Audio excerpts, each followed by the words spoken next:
What's up, guys? We are back with another Mythic Legions Illythia wave review, taking a look at the lone Ogre scale figure. In this wave, we're taking a look at our Vampire Brute, DECEBALUS. And I have really been looking forward to this guy just because, well, I like the bigger style figures in this line. I really love the Ogres so far. And we've known about this guy for a really long time, even long before the pre-order went up. So this one's definitely one that I've been looking forward to. Now he comes in different style packaging from the norm for this line, but it's the standard stuff for the Ogre. So it's a larger format box, not just a clamshell kind of thing. So you've got DECEBALUS in the window there, the Legion's logo down on the bottom. We've got our 4 Horsemen artwork that wraps around the entire box, showcasing all of our Horsemen, some in and out of shadow. And then you've got his bio card, his faction card, and of course our write-up on the back. So let's do it. Let's pull them out and take a look. And here we go, out of the package, Mythic Legions Illythia Wave DECEBALUS figure, the lone Ogre scale figure in this wave. But this guy's one that we had seen, hints and, sort of teasers of for a long time, way before he went up for pre-order in that wave. So I'm really happy that we finally have this guy, that we finally got the Vampire Ogre specifically for our Vampire wave. So let's see what this guy can do, see how he moves around. He's very similar to the others, but there is a change for this guy going forward when it comes to some articulation. So as far as the head goes, he can look up. Well, not much, really. He basically just sort of stares down for the most part because of how the necks are set up on these. We do have a little bit of tilt. And then, of course, you've got rotation. Arms out at the shoulder. And they are ratcheted, so they're hefty. You've got swivel. We've got our single-jointed rotating elbow. You've got hinges and rotation at the wrist. Now these guys are similar to, what, 1.0 figures, so they have a ball peg at the waist. So you can shimmy side to side, backwards, forwards. And one thing that I like is that the actual ball peg does have a lot of clearance, so for this big figure, he is able to lurch forward quite well. And then, of course, that's also your rotation point. Now, the one thing that's nice about this figure in particular is that there were problems with the hips on these guys initially with the Ogres. So they had a 2-peg system that would feed into each other. Now it's a ball and socket. This is similar to basically, if you collect NECA stuff, this is the change that NECA did to their figures, because they all had kind of the same setup. So there would be a male pin and a female pin that would intersect in the crotch, basically. That sounds weird. And they were getting stuck. Like, so the last time when I got my Equidrons, I had to take him apart and do some surgery on him to avoid him breaking, because the pins would start to shear. So that situation is gone. So now you've got legs that go out and you have no muss, no fuss. So I'm very happy with that, because that was a big issue. It was a big thing, a big quality problem. So they were able to fix that.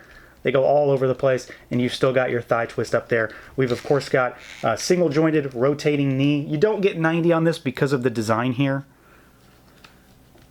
And then we've got our ankle, so you've got rotation, and you've got really good rocker down here.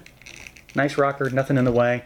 And then we've got a pretty good hinge on those ankles also. I mean, he's essentially the exact same as any other Ogre scale. So if you've got Bolthor the Tower, if you've got Kurzog, if you've got the Equidrons, they are all very much the same.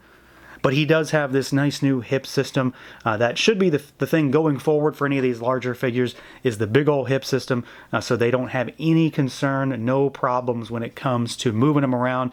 Like I showed, there was no issue, nothing there, didn't have to heat him, none of that stuff, no surgery required. He moves just fine right out of the box. That said, my main draw for this guy is especially going to be the looks, because he looks absolutely fantastic. I'm so happy with the way he turned out. Specifically, it's these soft goods, because they are intense. There is a lot of soft goods on this figure, more than I expected, and in a good way. Like, this is not a negative. So to start with, we've got, again, a very 1.0 style of figure. Obviously, he's a lot bigger, and we'll do a size comparison here in a minute with another figure, but he's a big figure, but he's still very reminiscent of our 1.0 stuff. So you still got that single buck, we've still got the big beefy kind of figure, but the paint job on him is tremendous. Tons of shading all over to make that white. stand out because he's not just a white void. He does have all of this shading, helps to accentuate the musculature, and just to break him up a little bit, he's got sort of, you know, it's kind of like a gray, just to give him like a little bit of shadow almost. And then he's got these bracers, he's got this crazy, crazy gaudy belt with some very Illythia colors, so you've got the purple in there to, you know, to denote vampire for this line, basically. And then we've got, you know, our big milky thighs, basically, with our very evil-looking boots, which I love these, and they even also have a little purple adornment on them, on those spikes, just to stand out, just to add a little pop of color, and again, to sort of hammer home the fact that this guy, if it wasn't obvious, is a big vampire. But soft goods.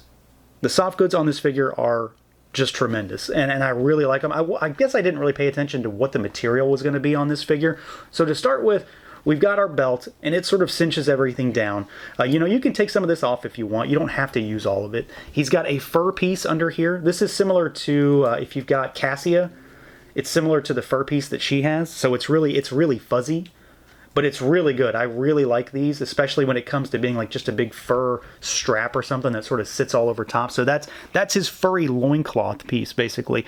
But he's got these like, you know, belt type things that hangs off of it, and they're all supposed to be like, you know, like a faux leather kind of thing, and they've got these sort of rivets down at the bottom that really add a little bit of oomph and weight to the figure. But this is all wired, so you can get it up and out of the way. They're not exactly in the way to begin with, but they do have some posability because of the wire that's up in there, so that's fantastic just on its own. But it's really all about this. So this big, like, sort of half cape, because it's not really a skirt, it's just the back half. So this is just the back of it, but it's more of that sort of faux leather type of material. It's got some holes down here on the bottom, and then you've got 3 wires that run the inset of the fabric. So this one, and this one, and you can use it to get it up, you know, out of the way, have it blowing, you know, give him like a Marilyn Monroe kind of moment if you want. But that is tremendous. I absolutely love it. I thought it was just going to be like normal, you know, quote unquote normal fabric, but it's this sort of faux leather type of stuff, which looks great. It's very vampiric, you know, if that makes sense. Just the idea that he's, you know, this leather-clad, fur-clad, big monster vampire. It definitely works. The finish looks great. The color is super, well, saturated. It's very, very, very black. And then it's got the leather type of patterning on it almost. But the 3 wires, I should say, definitely help to really accentuate this and make it work. Because you can cinch it up to him, or you can have it flowing behind him. It doesn't get in the way despite it being this very big piece of fabric. And then we've got our head sculpt up here, which I do just love. I mean, I've been waiting to get this figure in hand for so long now. I feel like I've seen this head sculpt for a very, very long time. But it's got kind of like a Nosferatu vibe for me. He's similar but different to a lot of the other vampire heads we've seen. His head is not as long as some of the other vampires, if that makes any sense. And you've got this sort of, you know, sunken, swollen eyes, so the red around those eyes really, really stand out, those sort of bone-colored teeth.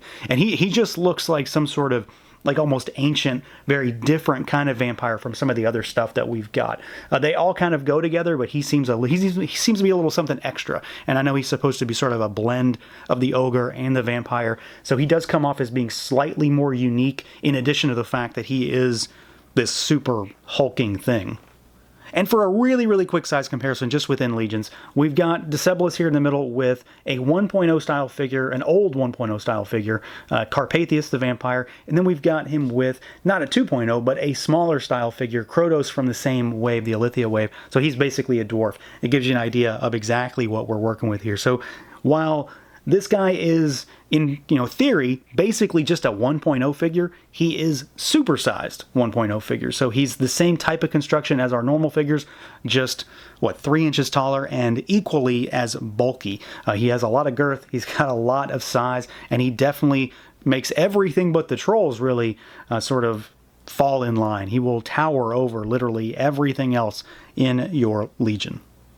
And then as far as accessories goes, the ogres in this line tend to all come with sort of the same stuff, and that's more of the same here for DECEBALUS. He does have pretty much the same stuff as any other ogre does. He does have some extra hands though, which I'm really excited about. So we've got these sort of, you know, loosely gripping but style posy hands on him in the box. We get a set of actual, you know, regular gripping hands that you'll want to use for the weaponry.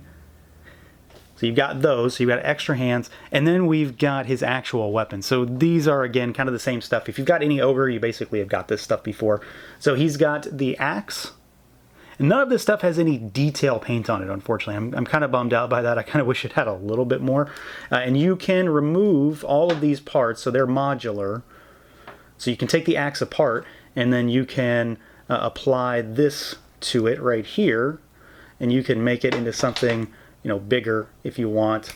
So you can have this big monster axe, or you can, it's all very modular. You can take it all apart, have some big thing, have a small mace, have a big axe, whatever you want to do. All of this stuff can combine. So you've got a little bit of modularity there. And then we've got the 4-bladed mace thing, axe thing, whatever you want to call this, whatever this is supposed to be, we've got it. And it also does come apart, so you can take the top off. Mine might have not wanted to actually come apart very well. They do seem to be kind of sticky in terms of actually coming apart. Once you break that seal, like you heard, it should be fine though. My only real regret on these is that I wish they had a little bit more paint. They do have paint on them, obviously. They have all this sort of loosely metallic paint. I just kind of wish they had a little bit more detail, something on these inlay designs, just to bring them out a little bit more. But otherwise, I'm happy to get more of this stuff. Frankly, I don't know that I need accessories for this guy. I feel like he just belongs by himself. But you do get a couple options that are modular if you need to change him up a little bit. So yeah, overall, really, really happy with this guy. I'm glad to see that new hip implementation is in place for this figure because, I mean, frankly, it was a big, big mistake to use those old-style hips on the older ogres. It did not end well for a lot of folks, and I'm happy to not have to take him apart. But he looks fantastic. He moves well. As a result of those hips, he moves even better than I was hoping. And then he just looks awesome. That's ultimately what it is. He looks fantastic. This is the vampire ogre I've literally been waiting for quite a while after seeing some of those teases long ago, and then he just never came out until now. I love this head sculpt. I love the belt that he has. Super gaudy, all those details. And then, I can't state it enough, the soft goods on this figure are tremendous. I already like that type of fur that they use in this line, and it works really well on him. But the actual wired faux leather goods that he has just accentuates this figure to another level. I think it makes him stand out amongst the ogres, and I do think he is probably my current favorite. So that's going to do it for this look at the Mythic Legions Illythia Wave DECEBALUS. Let me know what you guys think. Feel free to like, comment, subscribe, and share, and until next time.